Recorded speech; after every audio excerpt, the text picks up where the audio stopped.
Hi, I'm Dr. Amit Sanghvis. I'm a practicing interventional cardiologist from the western suburbs of Mumbai. My clinic is at Goregaon. Today I'm here to discuss about how to stay fit and healthy during these times of lockdown. So I would start with some basics about this coronavirus pandemic, and then I would go on to describe how can we remain healthy and fit in these testing times. So, the common virus, when we look at the coronavirus, actually these are a group of viruses which cause various illnesses. The commonest being common cold, and they have also resulted in various outbreaks such as the SARS and MERS outbreaks in the past. Now, this global pandemic is caused by a novel coronavirus known as the SARS-CoV-2 virus, and it is deadly because it is extremely infectious. The overall mortality rates or death rates with this virus is not very high, but the infectivity of the viruses is so high that probably one person who's got infected with this virus can probably in a month's time cause infections to more than 600 to 700 persons. So looking at the crowded areas that we live in Mumbai, and looking at the population that we have, this is extremely important for us to understand. The only way to prevent this is, of course, social distancing, which has been promoted by our government, and we need to follow this very strictly. The importance of this is that if there is no emergency, please do not go and visit your doctors. Only step out if there is an emergency, otherwise stay home and stay safe. The common signs and symptoms of this virus is fever, which can be high grade. Patients can have sore throat, can have cough, which is usually dry and non-productive, and sometimes the patients can have difficulty in breathing. Some symptoms which have been described in certain papers from China, from where this virus has originated, claims that some patients lose their sense of taste and smell when they get infected with this virus. So this is important.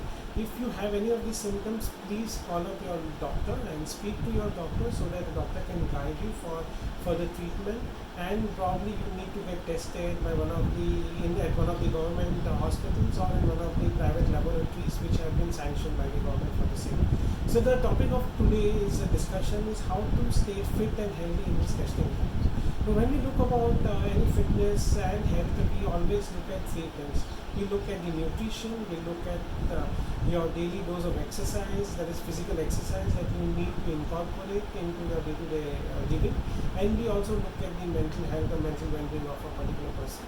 When looking at the nutrition, now in the times of this severe lockdown as imposed by the Maharashtra government, we know that there is always going to be shortage of foodstuffs. We may not really get everything which is nutritious and healthy to eat, but there are certain basic principles which we can adhere to, and if we can do that, definitely we can remain healthy for a longer period of time and probably keep this virus at bay.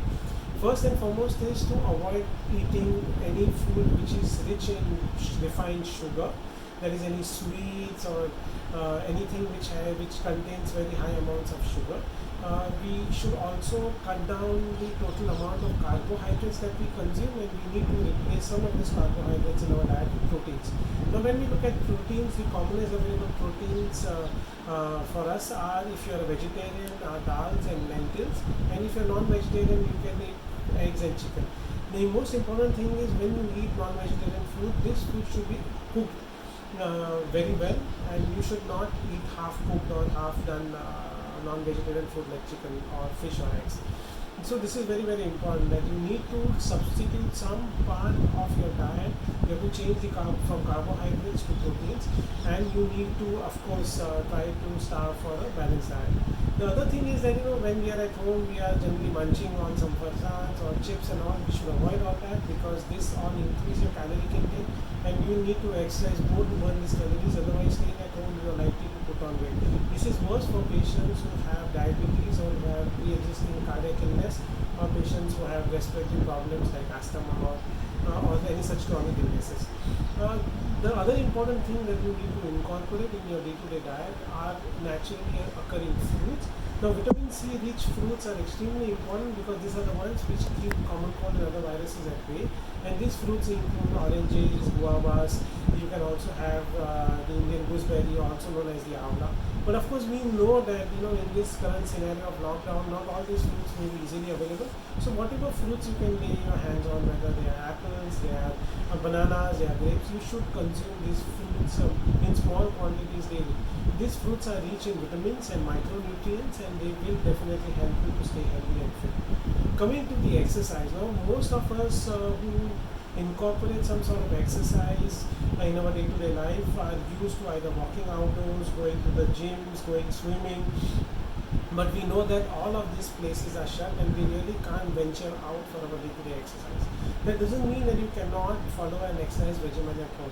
There are several ways to exercise at home. And one of the commonest ways is to use the social media, which otherwise we consider a bane of human existence because we overuse it.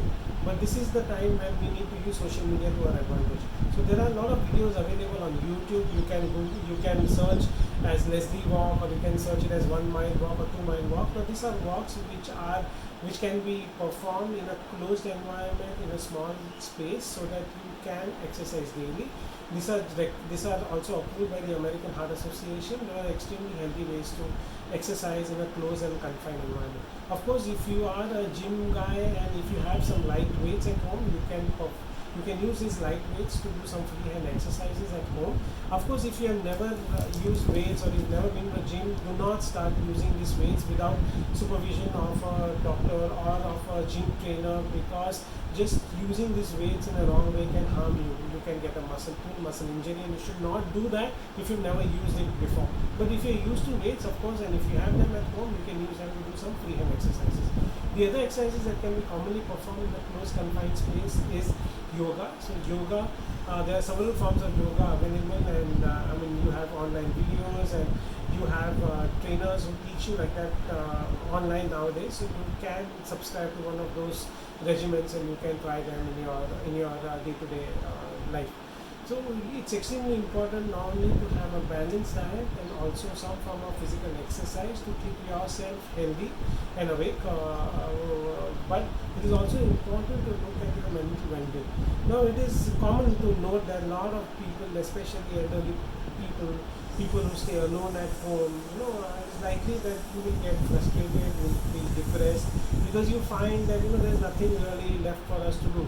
How many times can you wash your house, wash your utensils, clean your house? You can't do that again and again. So you get really frustrated, bored, and irritated at home. This is also commonly seen in children who are in their pre-teen ages, because they are so used to going out with their friends, playing down, that just suddenly cooped up at home, they find it very difficult to cope in this current scenario. So there are a lot of things that we can do. Of course, meditation and yoga is one thing which relaxes your mind. The second thing that I would advise is that to give 30 minutes of your day-to-day life to do whatever you like. I personally like reading books, so I read fiction novels, but you might want to sing a song. Some people like to dance, some people like to play a musical instrument. I have friends who are extremely good artists actually, and they are doctors who do extremely good painting. So I have friends who started painting now because actually they have a lot of time at their hands. So you can pick up a hobby which you probably wanted to do since a long time, and there are online courses available to train yourself into this particular thing. More and more important for us is to stay connected with our friends and our loved ones. That is because those are the people who are our stress busters. So this is where you can use your various apps like Google Duo or Zoom or even WhatsApp video calling to talk to your friends, to your loved ones daily or alternate days, so that you are in touch with them. The anxiety is kept at bay because you know that your friends and loved ones are doing well confined to their homes, and it will probably help you to cope up with your own depression and frustration. So I think the most important thing for us to understand is we need to keep ourselves physically and mentally fit in these testing times, and we need to eat a nutritious and balanced diet every day. I would like to end this with a personal message to everyone who is listening to this particular talk. I'm in my house, and of course I'm a doctor, so it's not always possible for me to stay safe and stay home. I will have to go out, see patients during emergencies, but I would request all of you who are not part of essential services to please kindly stay at home and stay safe. Do not not only you decrease the risk of getting infected, you also decrease the risk of spreading this infection which you carry from outside to your loved ones. So like the doctors like to say at this time, we can't stay at home because we have to go and fight for you, but you please stay home and stay safe. Thank you so much.